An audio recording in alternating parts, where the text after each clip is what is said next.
God doesn't give you more than you can handle.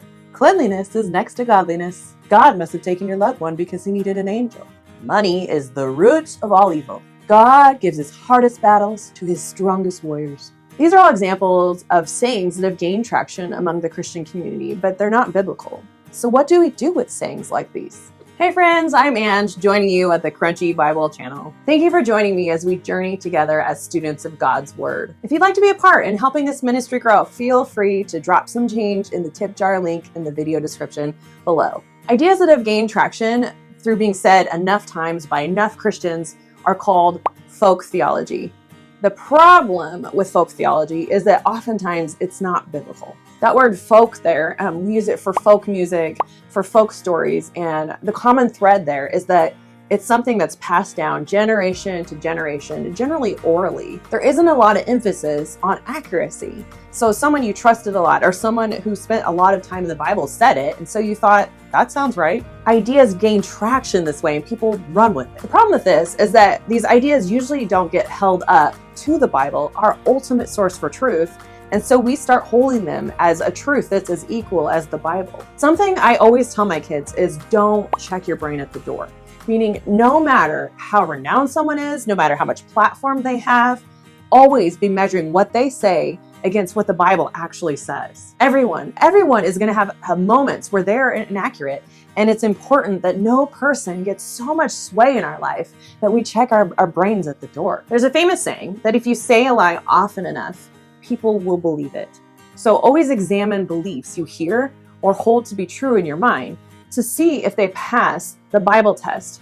We don't want to keep passing on those unbiblical ideas. So how does a folk saying come to popularity? One of the ways is by taking a verse out of context or misconstruing the meaning of a verse completely. Well, let's look at one of those folk theology sayings. The saying that God doesn't give you more than you can handle. Because that's one I hear spouted by Christians on the regular. So where does this saying come from? Most likely, this is a Frankenchild of 1 Corinthians 10:13, which says that God will not allow you to be tempted or tested, in other translations, beyond what you are able to stand. If we were able to handle everything that was thrown at us in this broken world, we wouldn't need God. And the truth is the opposite. We so desperately need God. Recently, I went through a health challenge that left me pretty debilitated for a time and unable to do some many basic day-to-day things. And it's in moments like these that we understand just how weak we are and how much we need God to come and be our strength. If I had bought into the idea that God wouldn't give me more than I could handle, I wouldn't have experienced the beauty that can be found by relying completely on God. More likely, I would have ended up feeling angry at God. This is more than I can handle. Unfortunately, many of these sayings, they leave us in the control seat, and our salvation then is found through works, not through the mercy and grace of Jesus Christ. A test to put a saying through when you hear it is it biblical? If it's from a verse, is the verse being used in correct context? Is it being used as the original author would have intended it to mean? To wrap this up, is folk theology bad? Well, when it's inaccurate, which can unfortunately be a lot of the time, yeah.